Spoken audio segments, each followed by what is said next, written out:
हरिओम। हरिओम। आपका नाम क्या है? मेरा नाम शिप्रा झा है। आप कहाँ से आए हैं? मैं पनवेल से आई हूँ। ओके।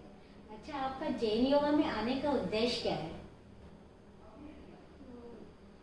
मैंने योगा के बारे में तो बहुत कुछ सुना है, जैन योगा के बारे में भी सुना है। ओके। तो मतलब आके देखना ज़्यादा ठीक लगा लोगों के हाँ। मुंह से सुनने से अच्छा पहले जाकर देखना वो ज़्यादा बस बेटर यहाँ है। के अष्टांग योग का भी बहुत नाम सुना है। हम्म। तो आने के बाद काफ़ी अच्छा फील हो रहा है मुझे। मतलब ऐसा लग रहा है क्या है जो ज्ञान मुझे यहाँ मिला हाँ। वो मैंने पहले कहीं नहीं देखा। मैंने योगा तो बहुत किया है, योगा करती थी, सीखती करती थी, लेकिन योगा के लिए खुद को तैयार करना जो मैंने यहाँ सीखा, यहाँ मैं देख रही हूँ सहज जी की बुक में जो ओके। वो उससे बेटर मैंने कहीं नहीं देखा। तो यहाँ के आपको संतुष्टि पूरी तरह से मिल गई पूरी है? तरह से या कह सकते हैं ज्ञान प्राप्त हो गया। ऐसा लग रहा है मुझे कि ज्ञान प्राप्त हो गया है। तो काफ़ी अच्छा लगा मुझे। ठीक है, आपने अपना कीमती समय दिया, इसके लिए बहुत बहुत धन्यवाद। हरिओम।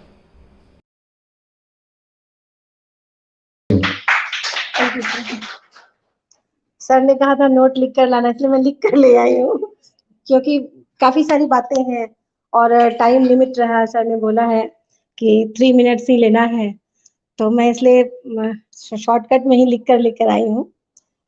मैं तहे दिल से शुक्रगुजार करती हूँ अपनी मासी का और उन सब का जिन्होंने मुझे यहाँ आने की प्रेरणा दी और हमारे जीवन के भटकाव को एक मार्ग दिखा दिया।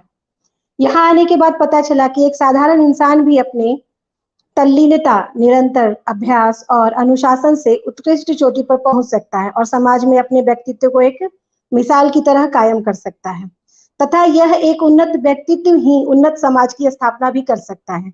यहाँ आकर मेरे उद्देश्यहीन जिंदगी को एक नया उद्देश्य मिल गया है।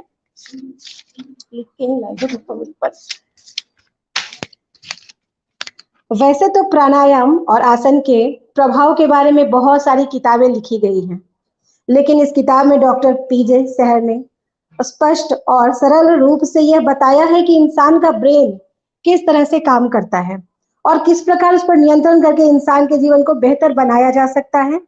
इस बुक को पढ़ने के बाद यह पता चला कि मेडिटेशन करना इतना आसान नहीं। कोई भी इंसान यूं ही ध्यान में नहीं बैठ सकता। हम ध्यान में शरीर को तो बिठा लेते हैं, लेकिन हमारा मन कहीं और चला जाता है। डॉक्टर पीजे सहर ने इस किताब के जरिए इंसानों को नायाब तोहफा प्रदान किया, या यूं कह ले कि उन्होंने हमें कोहिनूर हीरा दे दिया है। क्योंकि अगर हम इस किताब के सारे अभ्यास के माध्यम से मेडिटेशन करते हैं तो हमारा मन पूरी तरह हमारे कंट्रोल में रहता है। मैं शुक्रगुजार हूँ डॉक्टर जेपी रामनानी सर की, क्योंकि इनके माध्यम से हमें यह पुस्तक अत्यंत सरलता से समझने का मौका मिला है। मैं आश्चर्यचकित हूँ इनके सिखाने के तरीके से। एक तरफ तो सहज जी की अनोखी पुस्तक और दूसरी ओर समझाने वाले इतने अद्भुत गुरु। यह किताब इतनी नायाब है कि इसे लिखने वाले ने खुद ही कह दिया है कि जो इंसान इस किताब को ढंग से रखेगा, उसे श्रद्धा से व्यवहार करेगा, और हालांकि वो उसे पढ़े या ना पढ़े, उस पर कृपा बरसती ही रहेगी। Thank you sir. आप कुछ कहना चाहेंगे? Basically, I was not present here, but virtually, I feel like I was here itself because every day I used to get all the updates, and she was so glad, so glad I cannot express it. और मुझे दिख रहा था, उसके शब्दों में दिख रहा था कि she is really enjoying it, though she was missing me because this was the first time she was out of her house without me. और I'm really thankful to Kanchar aunty and Nilambar uncle.